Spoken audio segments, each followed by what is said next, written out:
आज से लगभग 4.5 अरब साल पहले हमारी पृथ्वी आग का एक धधकता हुआ गोला थी।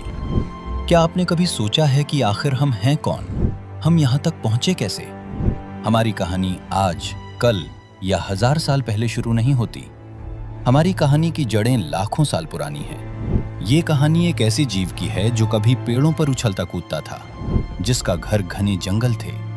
ये उस जानवर की अनकही दास्ता है जिसने एक दिन हिम्मत करके जमीन पर कदम रखा, 2 पैरों पर सीधा खड़ा हुआ और फिर कभी पीछे मुड़कर नहीं देखा।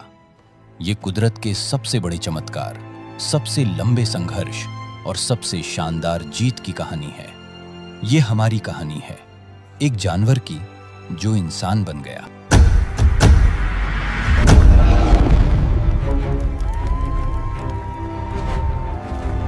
आज से लगभग 4.5 अरब साल पहले हमारी पृथ्वी आग का एक धधकता हुआ गोला थी।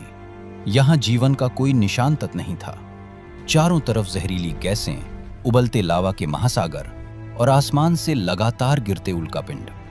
ये एक ऐसी दुनिया थी जिसे देखकर कोई कह नहीं सकता था कि एक दिन यहाँ चेतना, प्रेम और सवालों से भरा एक जीव जन्म लेगा। करोड़ों साल तक तबाही का ये मंजर चलता रहा। फिर धीरे धीरे, बहुत धीरे धीरे पृथ्वी ठंडी होने लगी। हवा में मौजूद भाप जमकर बादलों में बदली और फिर हजारों सालों तक ना रुकने वाली बारिश शुरू हुई। इस महाबारिश ने पृथ्वी के गड्ढों को भर दिया और दुनिया के पहले महासागरों को जन्म दिया।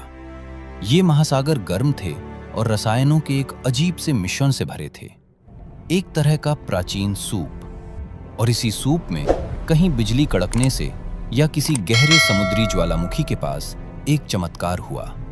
जीवन की पहली चिंगारी भड़की। ये कोई बड़ा जानवर नहीं था, बल्कि एक मामूली सिंगल सेल वाला अणु था। इतना छोटा कि उसे देखा भी नहीं जा सकता था, लेकिन उसमें एक कमाल की ताकत थी, अपनी कॉपी बनाने की। ये कुदरत का सबसे बड़ा आविष्कार था। अरबों सालों तक यही छोटे छोटे जीव हमारे ग्रह के इकलौते राजा थे।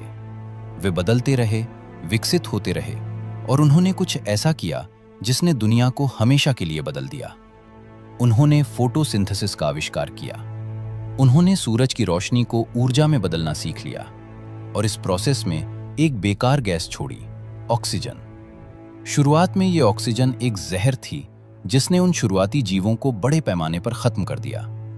लेकिन जैसा कि विकास का नियम है, जो बच गए वे हालात के हिसाब से ढल गए। जीवन ने ऑक्सीजन में सांस लेना सीख लिया। इस नई ऊर्जा से भरी दुनिया ने एक नई क्रांति को जन्म दिया, जिसे कैम्ब्रियन विस्फोट के नाम से जाना जाता है।